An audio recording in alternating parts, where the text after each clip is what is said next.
Nagpur railway सुरक्षा दलाने अंमली पदार्थ तस्करी विरोधात मोठी कारवाई करत तब्बल 24 किलोपेक्षा अधिक गांजा जप्त केला आहे। ही कारवाई ऑपरेशन नार्कोस अंतर्गत करण्यात आली असून आरोपीला रंगेहात पकडण्यात आरपीएफला यश मिळालंय। नागपूर रेल्वे स्थानकावर आरपीएफच्या गुन्हे गुप्तचर शाखेने मोठी कारवाई करत ऑपरेशन नार्कोस अंतर्गत आरपीएफने 24 किलो 800 ग्रॅम गांजा जप्त केलाय।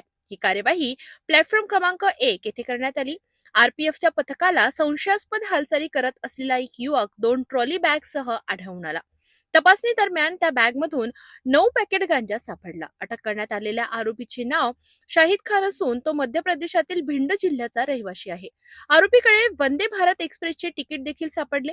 जप्त करण्यात आलेल्या गांजाची बाजारभावानुसार अंदाजे 3,72,000 रुपये इतकी किंमत असल्याचे सांगण्यात येत आहे।